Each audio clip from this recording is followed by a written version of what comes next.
There's a conversation happening in certain preparedness circles among former military logistics officers, experienced wilderness medics, and long-term survival researchers that never quite makes it to the mainstream emergency planning guides. And that gap, it's not accidental. The standard advice you find on government websites and popular prepper blogs is built around one core assumption: that the human body will continue operating normally under crisis conditions, and that therefore the only real problem worth solving is caloric volume. Stock enough food and you'll be fine. Here's what those sources consistently leave out. By day 5 of a genuine, sustained emergency, a grid-down event, a prolonged flood, a serious supply chain breakdown, most households aren't collapsing because they've run out of calories. The shelves still have food on them. The storage bins are still reasonably stocked. People are still eating something. The body has quietly begun a process of deterioration that no amount of rice or canned beans is equipped to stop. Cognitive sharpness starts dropping. Physical strength fades ahead of schedule. Digestion becomes unreliable. And the mind, perhaps the most underestimated survival tool available, starts actively resisting the food that's right in front of it. What's actually happening isn't a calorie crisis. It's something more nuanced, more layered, and almost entirely invisible to conventional emergency planning. The people who understand this, really understand it, build their stockpiles differently, not necessarily with more food, but with smarter food, with specific items that address what the body actually needs to remain functional when conditions turn hostile and stay that way. What follows is that list. These aren't the items you'll find on FEMA's checklist. They're not what the big box survival food companies are selling in bulk buckets. Most of them cost almost nothing and take up almost no space, and each one addresses a failure point that standard emergency planning consistently ignores. Pay close attention as we move toward number 1. The final item is the one that tends to genuinely surprise people, including those who already consider themselves well prepared. The insight it carries reshapes how you think about everything that comes before it. To number 12, instant potato flakes. The conventional emergency food list was designed with an implicit assumption baked in that the person eating it is in reasonably good physical condition, strong enough to chew fibrous whole grains, capable of processing dense legumes without issue, physiologically stable enough to work through the fiber-heavy, calorie-dense staples that form the backbone of most stockpiles. That assumption holds for about a week. After 7 to 10 days of disrupted sleep, psychological strain, irregular nutrition, and sustained physical stress, the body's baseline functioning begins to shift in ways most people don't anticipate. Digestion slows, the gut becomes more reactive. Foods that were completely manageable in week 1, whole grains, heavy starches, dense legumes, start creating real friction, bloating, ear discomfort, reluctance to eat. And here's the underappreciated danger in that dynamic. When eating becomes effortful, people eat less, not intentionally, not out of discipline or rationing, simply because the resistance is there every time they sit down. And that quiet caloric shortfall, invisible and unmeasured, compounds rapidly. Instant potato flakes exist specifically for this moment. They require no chewing. They make no demands on a compromised digestive system. They need nothing more than hot water, no electricity, no cooking infrastructure beyond a heat source. A few spoonfuls stir into a thin porridge, thicken a watery broth, or add body to a meal that would otherwise feel like it's barely there. Nobody keeps them in their emergency supply because they're impressive. Oh, they keep them because there is almost always a point, typically in the second week of a real disruption, when the body stops cooperating with everything else in the stockpile. Potato flakes ask almost nothing of the person consuming them. And that precisely is the point. 2 or 3 canisters. Inexpensive, lightweight, compact. Not valuable on day 1. Invaluable the day the rest of your stored food becomes a burden. Number 11, full-fat canned coconut milk. Something happens around day 4 or 5 of an all-starch emergency diet that nobody thinks to warn you about. The calories are still there. The supply isn't depleted. You're not going hungry in any measurable sense. But eating has started to feel like a chore. Everything is dry. Everything is separate. Every meal arrives with the same texture, the same mouthfeel, the same total absence of anything that signals richness or satisfaction. And when the brain stops registering a meal as genuinely rewarding, consumption drops quietly beneath what the body actually needs.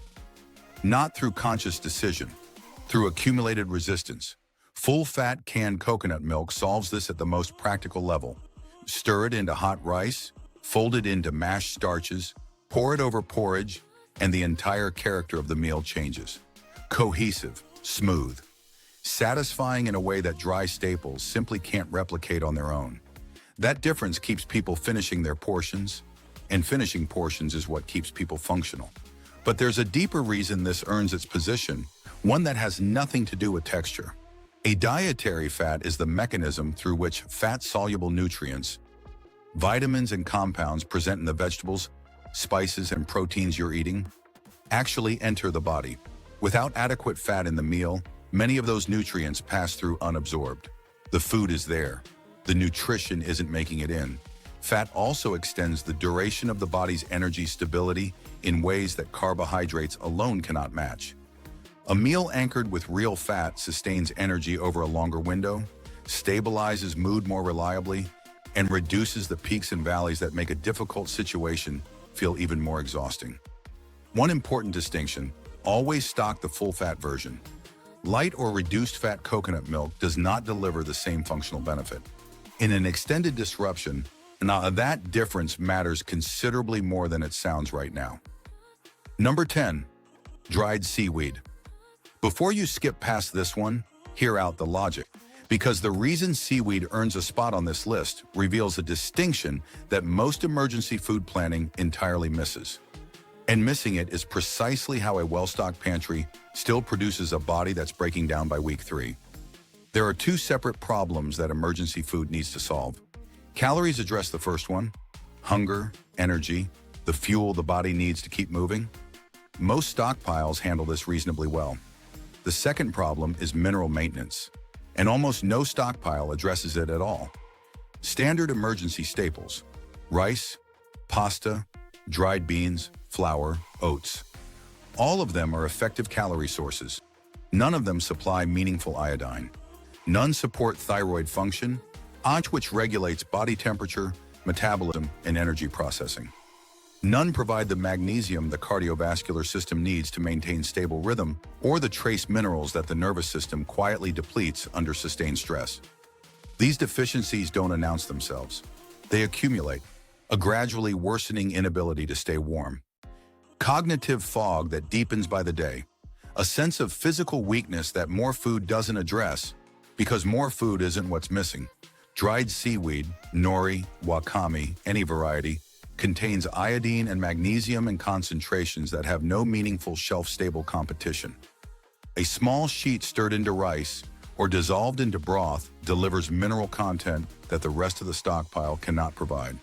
The taste impact on a finished meal is virtually undetectable. When the impact on the body across 2 to 3 weeks is significant. Think of it this way: seaweed isn't food in the caloric sense. It's infrastructure. It doesn't fill you up. It ensures that everything else you're eating is actually doing its job inside the body. Lightweight, compact, long shelf life, and almost completely absent from every standard emergency checklist.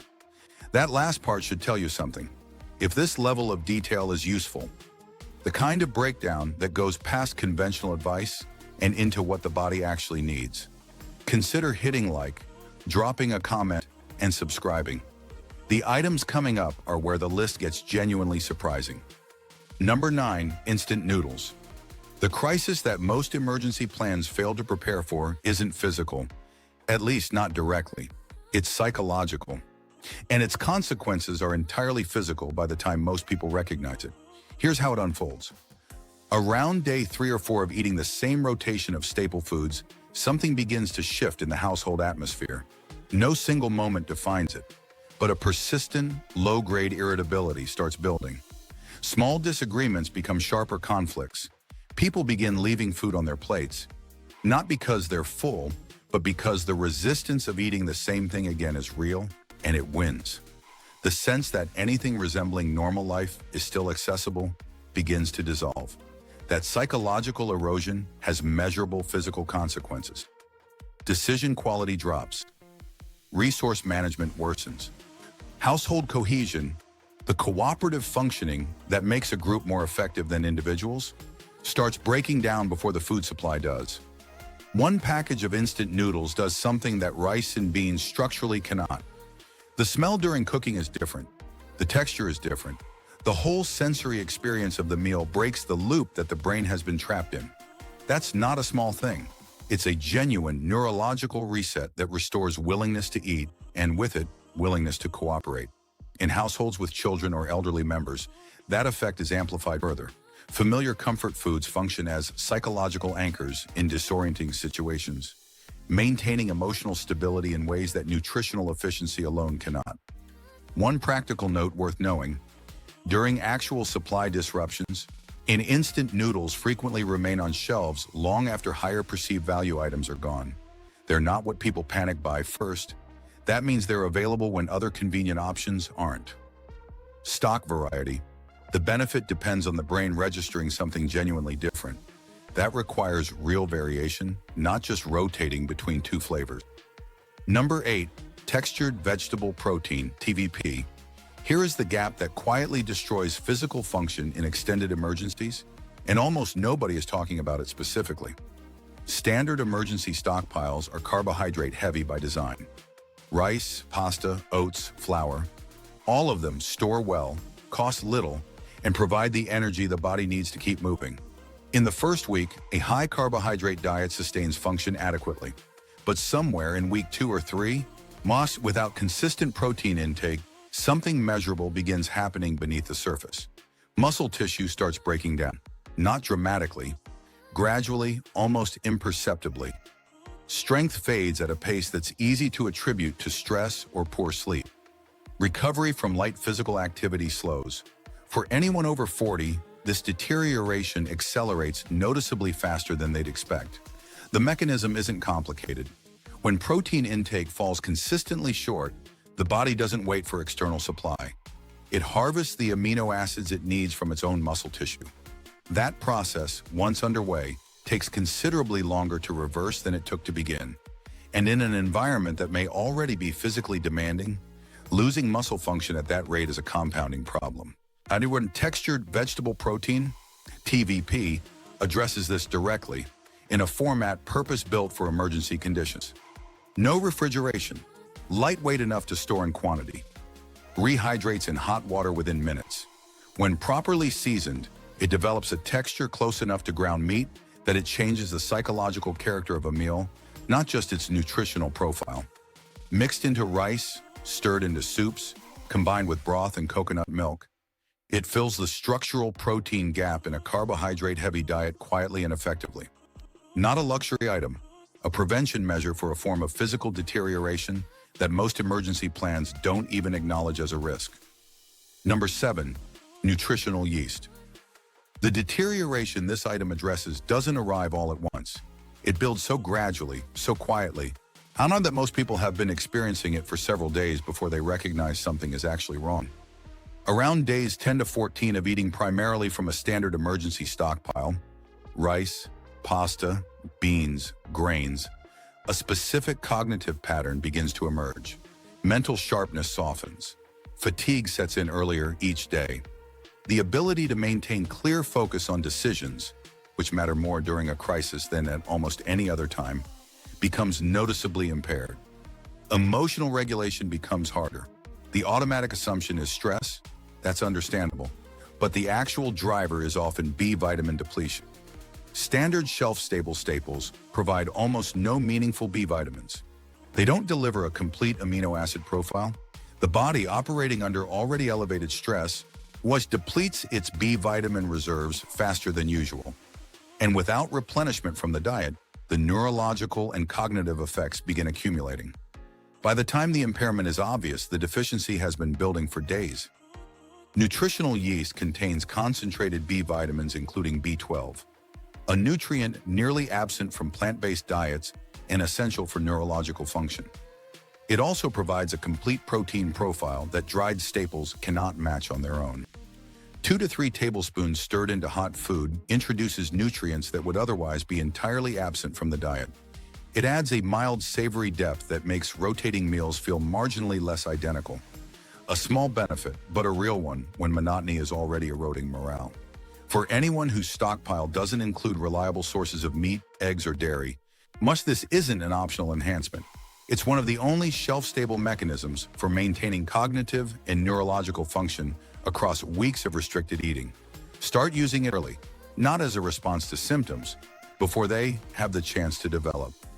Number 6, ghee. In the conventional framing of emergency food, fat is treated as secondary. The focus falls on calorie density, carbohydrate volume, and protein content. Fat is what you add if there's room, not what you plan around. This framing is exactly backward. When cooking fat disappears from a diet, and it disappears faster than most people expect, because oils go rancid, conventional butter degrades rapidly in heat, and standard fats aren't designed for long-term unrefrigerated storage. The consequences move through the body methodically. Energy stability declines. Physical strength fades in ways that calorie intake alone doesn't explain. Cognitive performance dulls. The body is still processing food, but the efficiency of that processing drops without adequate dietary fat. Ghee operates outside those failure points entirely. It's clarified butter, milk solids, and water removed during a slow cooking process, which produces a fat with a smoke point high enough for real cooking, a shelf life that extends months to years beyond conventional butter, and complete stability at room temperature even in warm conditions. A sealed glass jar requires no refrigeration and remains fully usable across extended periods. The functional impact at the meal level is straightforward.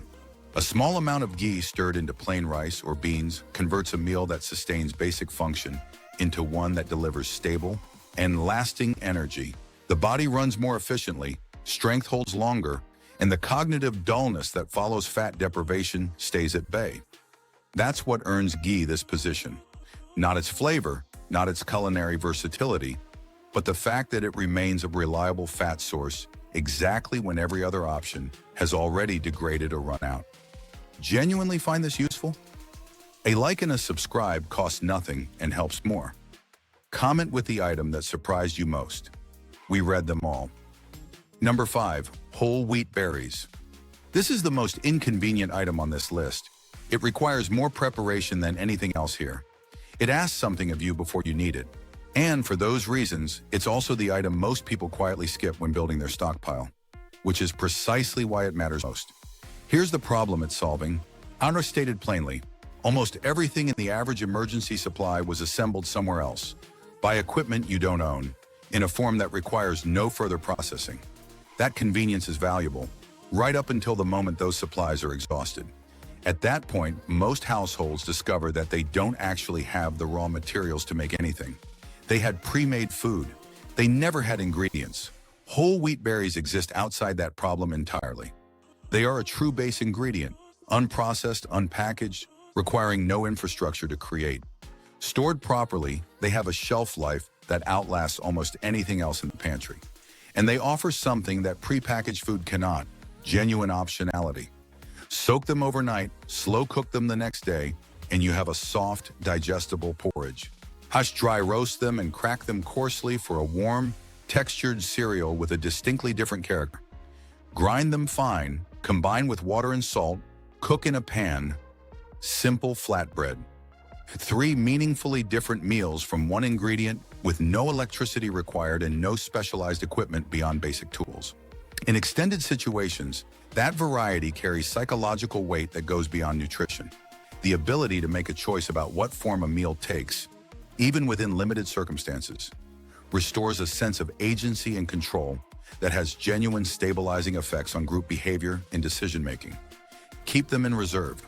Reach for them when primary supplies are running low. As long as they remain in storage, the situation hasn't reached its final stage. That distinction matters. Number 4, apple cider vinegar. Most people have some vinegar in their kitchen. Almost nobody has enough. And the reason it belongs this far up the list isn't one function. It's the fact that 3 completely separate functions converge in a single inexpensive bottle, any one of which would justify including it in a serious emergency supply. Function 1, food preservation. Without refrigeration, which is the default condition in any power outage of more than a few hours, Cooked food degrades faster than most people expect, particularly in warm ambient conditions. Adding a small amount of vinegar during meal preparation slows bacterial activity in a way that meaningfully extends the safe consumption window without detectably altering flavor. In hot conditions, when that extension can represent the difference between a meal being safe to finish later or needing to be discarded. Function 2. Digestive support. Emergency diets heavy in starches and legumes create real gastrointestinal friction for many people, particularly those over 40. Bloating, sluggishness, and digestive discomfort become chronic background conditions that compound fatigue and reduce the willingness to eat. A teaspoon of apple cider vinegar diluted in warm water before eating improves stomach acid levels and digestive efficiency in ways that are measurable. The body processes what is given rather than struggling against it. Function 3. Sanitation. When commercial cleaning and sanitizing products are depleted, and in extended situations they always are, vinegar becomes a reliable surface disinfectant for cutting boards, the countertops, cookware, and preparation surfaces. Not a substitute for everything, effective enough to prevent the kind of bacterial accumulation that turns a manageable situation into an acute health crisis. Beyond those three, it pickles vegetables, dramatically extending their useful life. It introduces flavor variation into meals that have become completely monotonous, and its shelf life is effectively indefinite. One large bottle, minimum. The return is entirely disproportionate to the cost. Number 3, chia seeds. There's a phase in every extended crisis that the standard preparedness community doesn't discuss, partly because it's uncomfortable, and partly because understanding it requires acknowledging something about human psychology that most survival guides prefer to sidestep. The food is still there. The stockpile isn't empty. But the anxiety about whether it will run out has begun controlling behavior in ways that accelerate the very depletion people are afraid of. Portions grow slightly larger than necessary. Eating speeds up because the urgency of uncertain supply feels impossible to consciously override. Food disappears ahead of schedule. Not because there wasn't enough, but because fear of scarcity creates actual scarcity. Once that loop is running, discipline alone won't stop it. The physiological pressure is stronger than rational decision-making. Chia seeds interrupted at the source, through a mechanism that has nothing to do with willpower. Mixed with liquid, water, broth, powdered milk, coconut milk, they absorb fluid and form a slow-digesting gel in the stomach. That gel extends the body's genuine satiety signal for several hours beyond what the same caloric content would normally deliver. The physical sensation of hunger, which was driving overconsumption, is genuinely reduced. And when that pressure lifts, rational thinking about portions and timing returns naturally. This isn't psychological, it's mechanical. The stockpile lasts longer not because of better self-control, but because the physiological signal that was undermining self-control has been addressed at its source. They also contribute to hydration, absorbing and retaining water within the digestive system, which matters in warm conditions where fluid management is already being carefully tracked alongside food supply. One rule, never eat them dry. Always hydrate in liquid first and allow the gel to form before consuming. No heat required, no electricity, minimal preparation. Maximum practical impact on one of the most overlooked mechanisms of supply depletion. Number 2, seasoning cubes. Here's what actually happens around day 3 of eating the same foods repeatedly in a way that most emergency guides don't think to document. The calories are present, the food is accessible, but the mind, specifically the part of the nervous system that registers whether a meal is worth the effort of consuming, begins withdrawing its cooperation. Not all at once, gradually. A building reluctance that starts as mild and becomes, within days, a genuine barrier to adequate nutrition. This isn't weakness or irrationality. It's a neurological response to sensory monotony that's well documented in contexts ranging from military field research to long-duration space missions. The brain needs variety in sensory input, smell, flavor, texture, to maintain the basic motivation to eat. Remove that variety long enough, and appetite suppression sets in, regardless of physiological need. One seasoning cube dissolved into cooking water changes the entire equation. The smell of the meal is different. The taste is different. The brain receives a signal it hasn't received in days. something new. That signal interrupts the monotony loop and restores the willingness to eat, which in a crisis is what keeps people functional.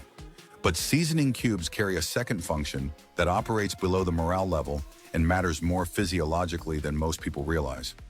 Under sustained physical stress, heat exposure, or prolonged activity, the body depletes electrolytes at a rate that plain water consumption cannot offset. The resulting deficit, invisible until it isn't, shows up as nighttime muscle cramping, persistent fatigue that sleep doesn't resolve, and a creeping cognitive impairment that gets mistaken for psychological stress. A warm broth made from a single cube delivers sodium and key minerals in a form the depleted body absorbs more efficiently than solid food. It's consumable even when solid food feels unappealing. It addresses an electrolyte imbalance that would otherwise be misdiagnosed and left unmanaged. Remove them from their cardboard packaging immediately. Store them in a sealed glass jar with a moisture absorber. No refrigeration needed, almost no space. Entirely overlooked on standard checklists. And irreplaceable the day your household stops eating because nobody can face the same food one more time. If this is changing how you think about your preparedness approach, hit like, subscribe, and drop a comment below with which items surprised you most. It genuinely helps more people find this. Number 1, ginger. Nobody sees this one coming. Not even people who have thought carefully about emergency preparedness for years. And the reason it earns the top position isn't that it does one thing particularly well. It's that it addresses a specific category of physical breakdown that nothing else on this list can reach, and that nothing in a conventional stockpile can prevent. Here's what that breakdown looks like, described in the terms most people actually experience it. Somewhere in the middle stretch of an extended crisis, after days of disrupted sleep, consecutive irregular meals, sustained psychological strain, and the low-grade physical demand that comes with managing a difficult situation, a specific cluster of symptoms begins to surface. Dizziness upon standing, a dull, persistent pressure behind the eyes, hands and feet that won't warm regardless of ambient temperature, a weak, unsteady quality to physical activity that makes even light exertion feel disproportionately demanding. The instinctive response is to eat more. More food doesn't address this. And understanding why it doesn't is the insight that makes ginger genuinely irreplaceable. The body at that stage isn't primarily short on calories. It's experiencing the accumulated stress load on its basic regulatory systems. Blood pressure stability, circulatory efficiency, digestive processing, being asked to function beyond the parameters they're designed to maintain indefinitely. Adding more dense, starchy food to a digestive system already struggling under that load doesn't resolve the dysfunction. It can actually deepen it. Ginger intervenes at the regulatory level. Its active compounds produce a documented warming effect on the circulatory system, stimulating blood flow, supporting mild pressure stabilization, and restoring warmth to extremities that have gone cold as the body prioritizes core circulation. The effect isn't sharp or sudden. It builds over 15 to 20 minutes as peripheral circulation responds. But it's real, and it addresses exactly the physical experience that additional calories leave completely untouched. Ginger also directly supports digestive function under crisis conditions. It reduces nausea, decreases bloating, and improves the efficiency with which the stomach processes food, meaning the body extracts more usable nutrition from everything it's already consuming. In a situation where every meal needs to count, improving absorption efficiency compounds in the body's favor across days and weeks. Dried slices, powdered ginger, fresh ginger dried at home, all effective. Brewed into hot water with a pinch of salt, stirred into porridge or broth. A modest amount produces a noticeable effect. Here's why it sits above everything else. Every other item on this list solves a specific physical or psychological problem. Protein gap, mineral deficiency, fat-soluble absorption, morale erosion, satiety management. All of them address gaps that a well-designed stockpile can fill through deliberate selection. Yet ginger addresses something categorically different. A quiet, cumulative circulatory and regulatory deterioration that looks like general fatigue is easily dismissed as stress and is entirely invisible to calorie-based thinking. No amount of stored food prevents it. No increase in portion size reverses it. By the time the dizziness arrives and the connection becomes clear, The window to prevent the deterioration has already closed. The intervention needed is early, before symptoms emerge, when the body is still stable enough for support to be genuinely preventive rather than remedial. Keep it in your stockpile. Use it early, not when you feel unsteady, before you do.